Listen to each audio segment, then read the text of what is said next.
मैंने इस बारे में काफी सोचा है रिया। तुम पहले मेरी बात सुन लो फिर कहना। यहाँ मेन मुद्दा भावनाओं का ही है। दूसरे मर्द का साथ तुम्हें नहीं पसंद और मुझे हरगिज भी नहीं पसंद, और ये बात भावनात्मक है, क्योंकि अगर तुम किसी और के साथ होगी तो तुम्हें लगेगा तुम मुझे धोखा दे रही हो, पर यहाँ ऐसा नहीं है, क्योंकि यह हम रजामंदी से कर रहे हैं। यह एक ट्रीटमेंट की तरह ही है। ऐसा नहीं है कि तुम्हें उस दूसरे मर्द के लिए कोई अट्रैक्शन है या प्यार है। जो होगा हम दोनों के सामने होगा। नहीं नहीं, रिया सिर हिलाते हुए बोली, मैं यह नहीं कर सकती। यह सब फिल्मों में होता है। मैं ऐसा नहीं कर सकती।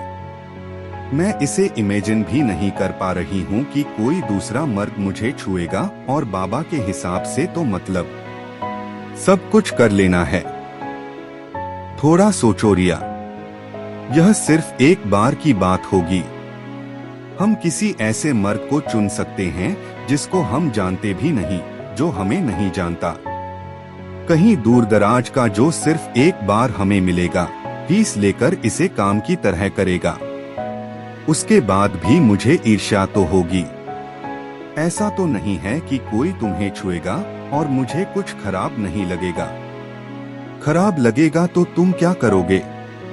क्या उसे मारोगे? वह गुस्से में बोली।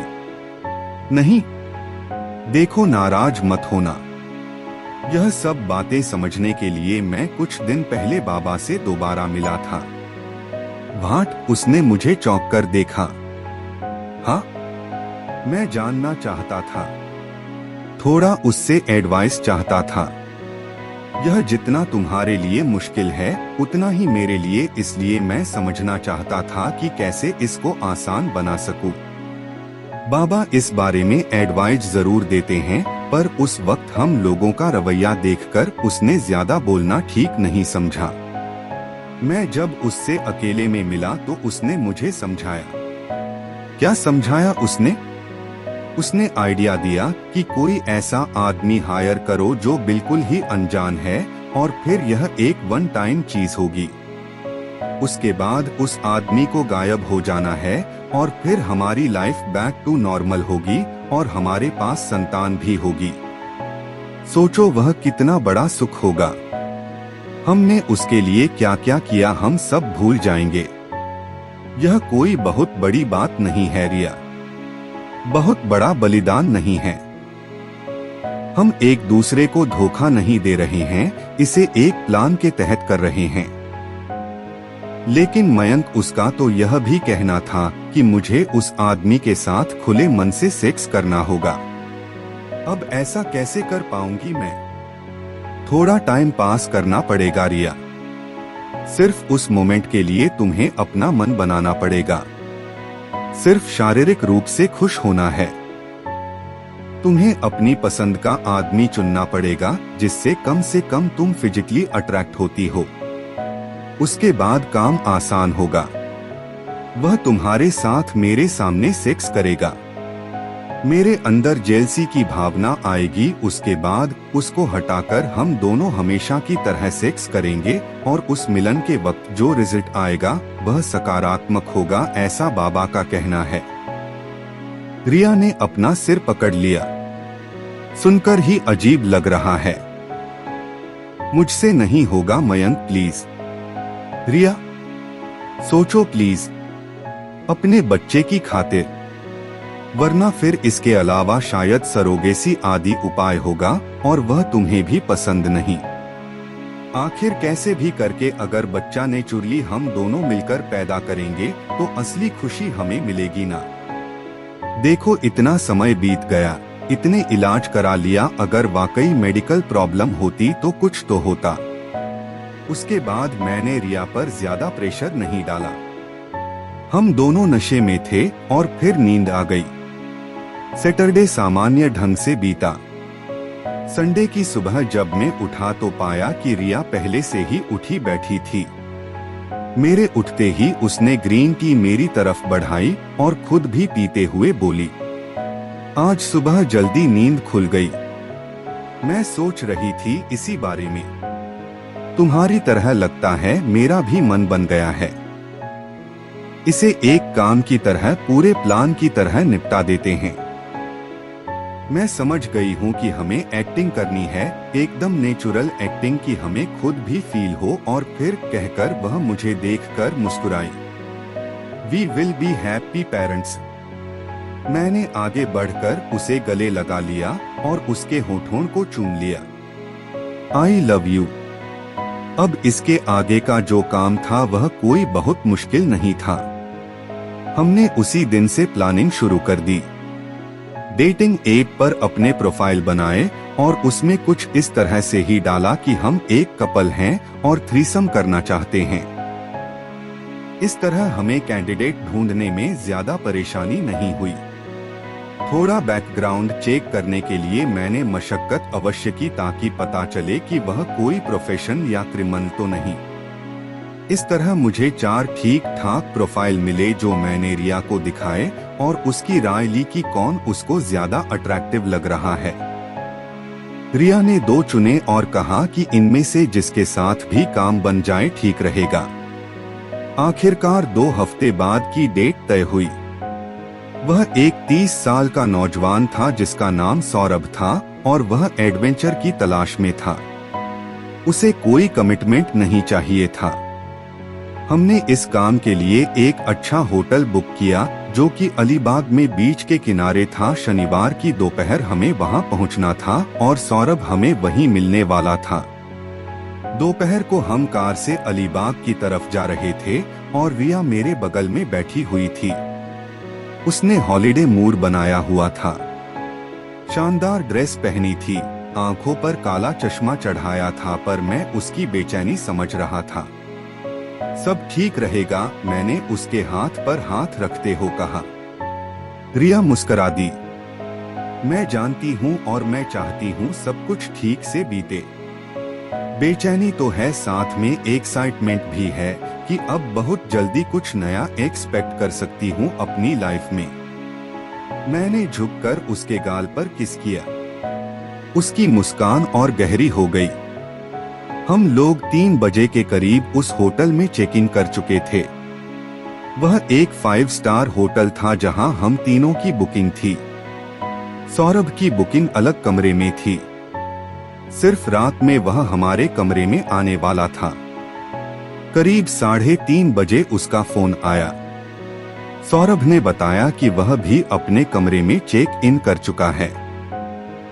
तो हमने तय किया 4 बजे नीचे रेस्टोरेंट में चाय पर मिलते हैं। 4 बजे मैं और रिया नीचे रेस्टोरेंट में पहुंचे। वहां से सामने समंदर का खूबसूरत नजारा दिखता था। रिया ने इस वक्त इस खास मौके के लिए खास ड्रेस पहनी थी, एक सफेद रंग की बैकलेस ड्रेस जिसमें वह बेहद खूबसूरत लग रही थी।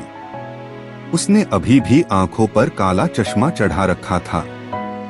दूर से देखने पर किसी को भी वह एक खूबसूरत विदेशी महिला जैसी दिखती। उसके नग्न कंधे और उरोजों के उभार और गोलाई उस ड्रेस में साफ दिखाई दे रहे थे। मैंने कैजुअल जीन्स और टी-शर्ट पहन रखी थी। उसका हाथ थामे हुए मैं आगे बढ़ा। रेस्टोरेंट में हमें सौरभ एक कोने वाली मेज के पास बैठा हुआ नजर आया। मैं उसको देखते ही पहचान गया था। मैं और रिया उसके पास पहुंचे। हमें देखकर वह खड़ा हो गया। उसने खुशमिजाजी के साथ हम दोनों से हाथ मिलाया। उसने रिया को और मुझे एक सी नजरों से देखा। आखिर मेरा बैकग्राउंड वर्क काम आया था। वह एक अच्छा लड़का था और ऐसा नहीं था कि रिया को देखते ही उसके आंखों में वासना या लालच भर आया हो। वह दोस्ताना अंदाज में हमसे मिला। हम दोनों उससे उम्र में बड़े भी थे, इसलिए वह बातों में बार बार जी, सर, मैडम बोल रहा था और रिस्पेक्ट देना नहीं भूल रहा था। मुझे बोलना पड़ा, अरे भाई तुम मुझे नाम से बोलो। मेरा नाम मयंक है और ये रिया है। ये सर और मैडम कब तक बोलते रहोगे? थक जाओगे, मैंने कहा तो हम तीनों हंसे। दरअसल मैं थोड़ा सा नर्वस हूँ। सॉरी, वो बोला, मेरा इस तरह का पहला एडवेंचर है। यह तो सही कहा तुमने, रिया मुस्कुराकर बोली। हमारे लिए भी यह पहली बार ही है सौरभ, मैंने कहा। फिर कुछ देर माहौल हल्का करने के लिए हम इधर उधर की बातें करते रहे। हम लोगों के बीच पहले ही तय था कि हमारा घर कहाँ है, हम कहाँ काम करते हैं, इस तरह की पर्सनल बातें डिस्कस नहीं होंगी। तो उसी तरह से बातों का रुख हुआ। हम अपने अपने शौक बताते रहे, इधर उधर की मूवी, घूमने फिरने की जगह आदि के बारे में बात करते रहे। सौरभ ने बताया कि उसे स्विमिंग का भी काफी शौक है और वह अभी समंदर में जाने का सोच रहा है। मैंने बोला, क्यों नहीं, अच्छा रहेगा। मैंने रिया से पूछा, बेबी तुम भी चलना चाहोगी? नहीं, आई एम गुड, वह बोली, आप दोनों होकर आओ। मैं अब रूम में जाकर थोड़ी देर आराम करना चाहती हूँ। 3 घंटे कार में बैठे बैठे थक गई। ठीक है। फिर रिया रूम पर चली गई और मैं सौरभ के साथ बीच की तरफ बढ़ गया। सौरभ काफी अच्छा लड़का था, मुझे पसंद आया, जैसा जांचा परखा था। एडवेंचर पसंद, अग्रेसिव या बदतमीज नहीं। इस मामले में दूसरी तरह के लोग मिलने की उम्मीद ज्यादा थी, इसलिए मैंने उससे काफी बात की थी ये मुलाकात सेट करने से पहले। कितना खूबसूरत नजारा है, वह बोला। मैं करीब 3 साल बाद यहाँ आ रहा हूँ। ओह, हम लोग पिछली बार क्रिसमस पर ही आए थे, मैंने कहा। कुछ देर बाद हम बीच पर पहुँचे। कुछ झिझकते हुए सौरभ ने कहा, मैं आपसे एक बात पूछना चाहता था, अगर आपको ठीक लगे तो जवाब दीजिएगा। पूछो पूछो, कोई दिक्कत नहीं है, मैंने कहा। आप दोनों साथ में बहुत खुश लग रहे हैं। मैं समझ सकता हूँ शादी के कई साल बाद कुछ बोरियत मिटाने के लिए कुछ एडवेंचर की जरूरत होती है। क्या यही वजह है या कोई और भी वजह है? मैं उसे देखकर मुस्कुराया, कुछ बोला नहीं। वैसे अगर आप ना बताना चाहिए न सही। ऐसी कोई वजह नहीं है, मैंने कहा, सिवाय एक एडवेंचर और लाइफ की मोनोटोनी तोड़ने के लिए एक अच्छा जरिया है ये। उसने सहमति में सिर हिलाया और मुस्कुराया। हम दोनों पानी में पहुंच गए थे। पानी में चलते हुए सौरभ के चेहरे पर अलग सी खुशी आ गई। वे तुरंत पानी में तैरने लगा। मैं भी पानी के अंदर आ गया। इस तरह हम लोगों की शाम बीत गई।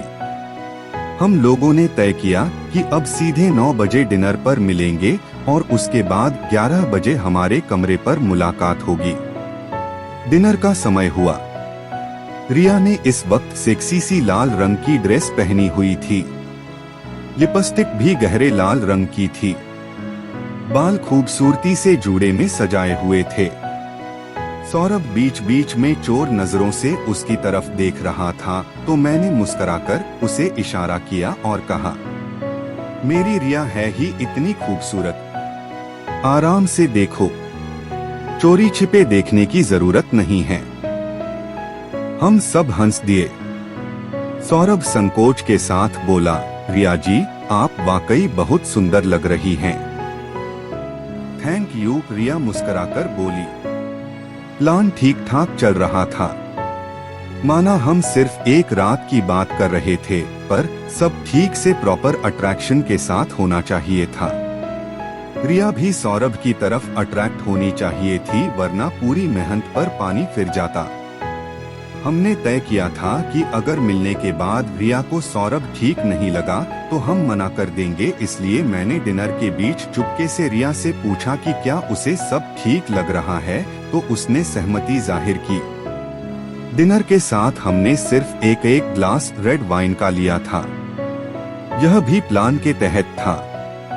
ज्यादा शराब भी इस एक्ट से पहले ठीक नहीं होती, पर एक गिलास रेड वाइन ऐसे कामों के लिए सबसे बढ़िया थी। 10 बजे तक डिनर पूरा हो गया। फिर हम अपने कमरों की तरह बढ़ गए। अभी 1 घंटा और बिताना था। रिया थोड़ा बेचैन लग रही थी।